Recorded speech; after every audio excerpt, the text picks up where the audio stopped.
Hello, good morning and welcome back to Signatures. Today we are going to see the continuation of Charlie Chaplin. We have already seen his speech, and today we will be going to the question answers. So let us see the questions, how to answer them.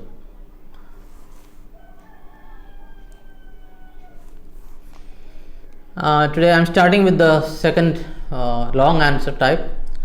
Let's answer the following in one or two sentences. First one is, what according to Chaplin are the qualities without which life will be violent? So the answer is, according to Chaplin, the qualities without which life will be violent are humanity, kindness and gentleness. So these are the three qualities without which life can be very violent.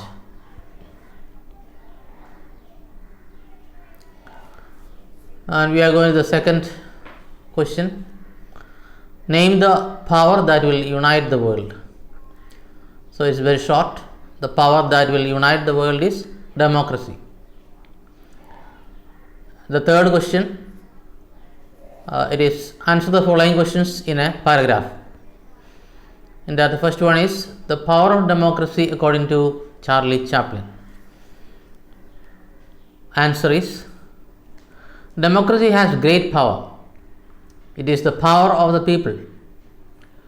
In the 17th chapter of St. Luke it is written, the kingdom of God is within man, not one man nor a group of men, but in all men. So the power of democracy is coming from every individual, and every individual or person has this element of God in him or in her. That's the meaning of the kingdom of God is within man. That means the divine power is already invested in man. That means we have the power to create machines and happiness, to make this life free and beautiful.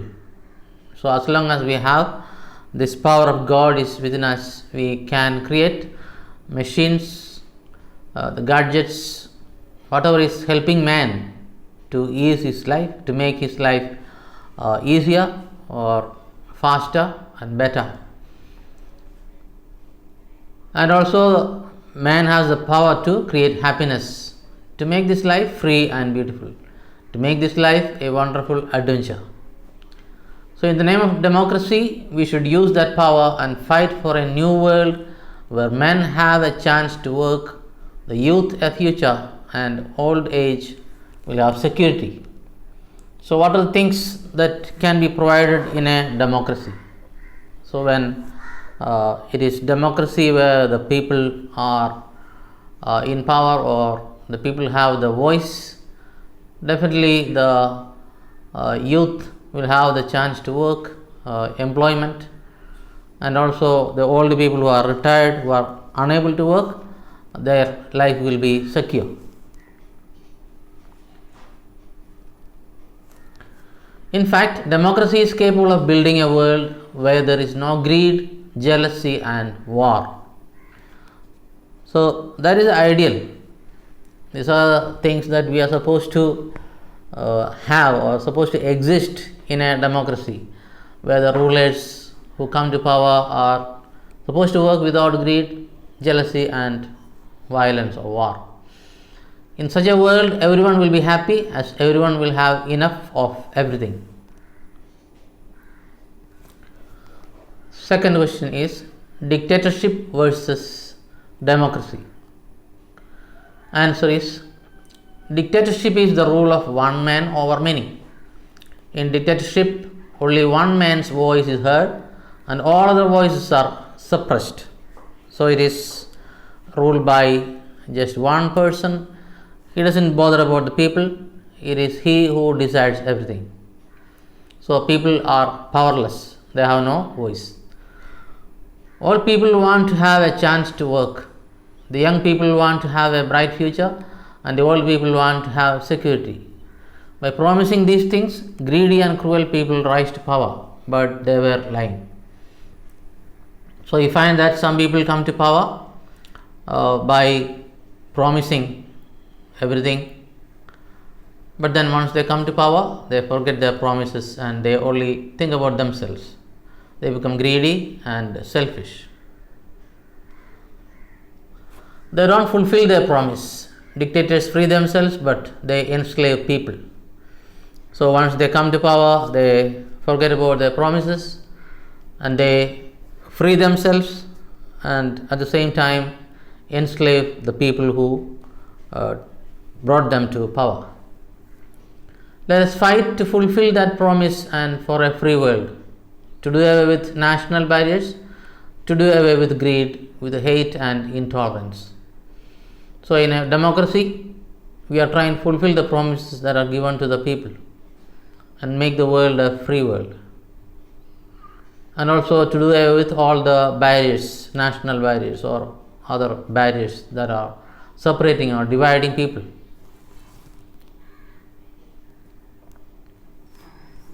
Let us fight for a world of reason, where science and progress will lead to all men's happiness. So in a democracy, we are in a world of reason. Reason means human beings are supposed to be rational. We have the ability to think and judge what is right and what is wrong.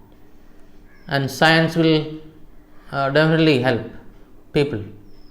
And progress is also part of that. So when we have science and progress, and when we are led by our reason rather than our false beliefs or prejudices, definitely it will lead to man's happiness. Soldiers, in the name of democracy, let us all unite. So Charlie Chaplin is calling upon all the people, especially soldiers, to unite. Only democracy is capable of building a world where there is no greed, jealousy and war. Of course, we know this is an ideal world where democracy is supposed to have leaders without greed, jealousy or violence. But we know in practical life these things are not found. Once they come to power, they become like dictators. Even today, that is what we find here. In such a world, everyone will be happy, as everyone will have enough of everything. So there will be justice, equality and all that.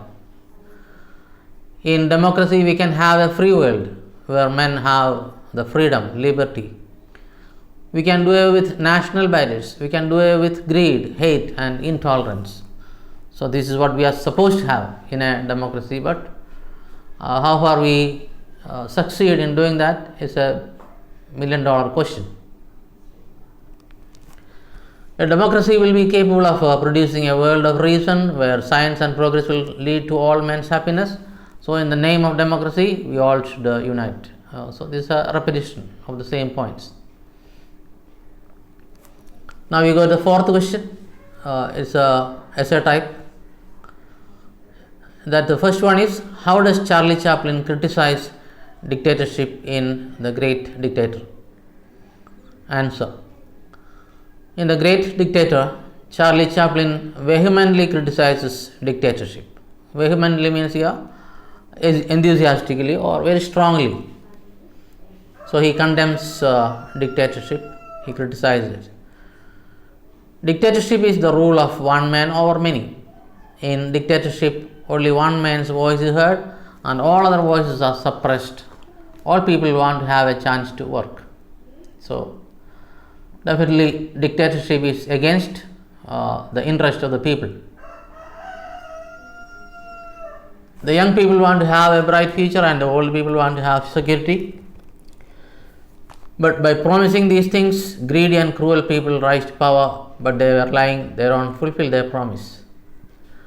So dictators conveniently forget what they promised the people. They don't fulfill their promise. Dictators free themselves, but they enslave people. Dictators are greedy people who are never satisfied with their wealth and power. So this is the case of dictators who become greedy and greedy not only for wealth but also for power. They go on killing people without any remorse. Remorse means guilt feeling. So they have no guilt feeling over killing people. We have so many examples in history. We had a Hitler, a Mussolini, a Mao Zedong, and a Stalin. So these were all examples of cruel, heartless rulers. Dictators maintain large armies. They despise the soldiers, enslave them, and control their lives. So they need people to extend their greed. So they need a strong army who will be behaving like their slaves. They tell the soldiers what to do, what to think, and what to feel. So again, soldiers are becoming like the machines in their hands, or mere tools. They have no independent thought. They drill them. Drill them means they kind of almost like brainwashing. Diet them, give them what is needed or what is required, in which they have no choice, and treat them like cattle and use them as cannon fodder. So they are actually used as food for machines and guns or bombs. So there will be a large number of soldiers killed in wars. So that is the meaning of cannon fodder. The dictators are unnatural men. Unnatural in sense, not normal human beings. They are machine men with machine minds and machine hearts. So they don't have the heart of a real human being. They have no sympathy, they have no kindness, no humanity in them. They have only hate in their hearts. The dictators treat the people like cattle. They do what they like and kill whom they don't like. For the dictators, all people are slaves who can be used for their own benefit. So these dictators are greedy, selfish. They only think about themselves, not about the people or anybody else.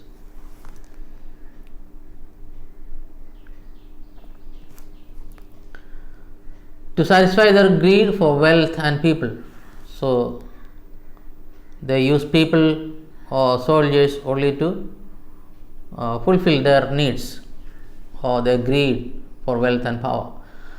The only good thing is that dictators also die. Yes, that's the only positive thing. One day they will come to an end, then the people will be free. Once people can unite and present a unified front, even dictators can be brought down. If people come together, definitely no dictators can survive. We have seen that many dictators were, toppled down by people's rebellion or fight against them.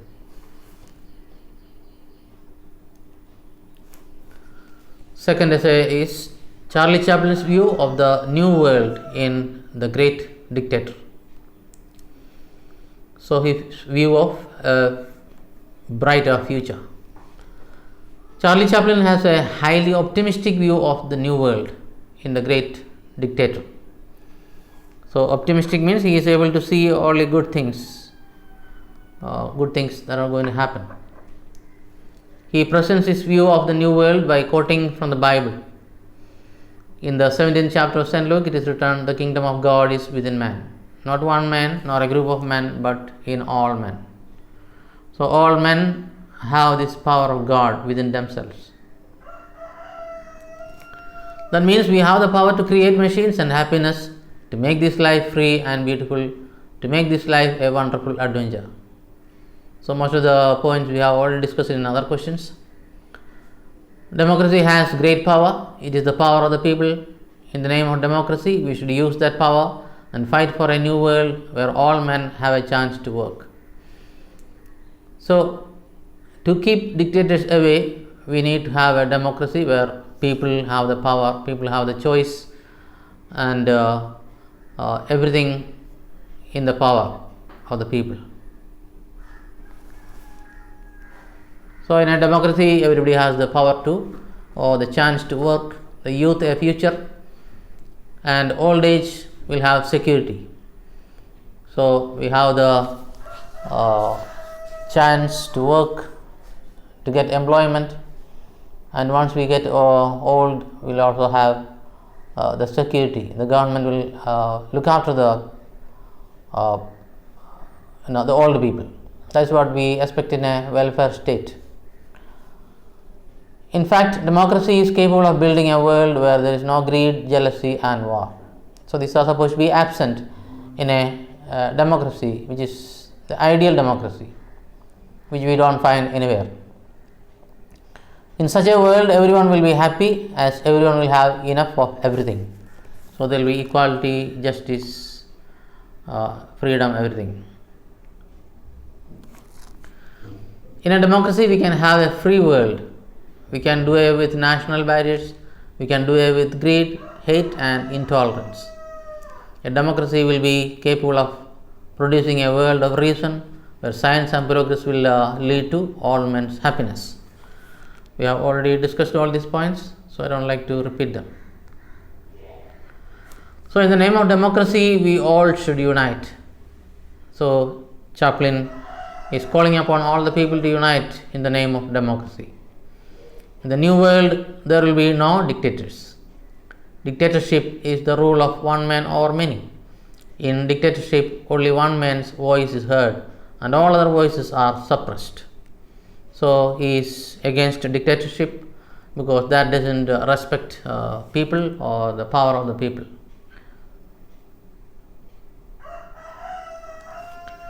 This does not happen in the new world, as people are of one mind, and as they are happy together, they will not let any dictator to come to power.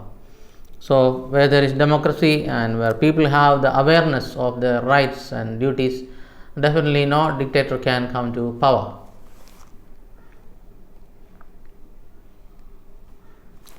The people know their power and they will not let themselves be ruled by a machine man like Hitler or Mussolini.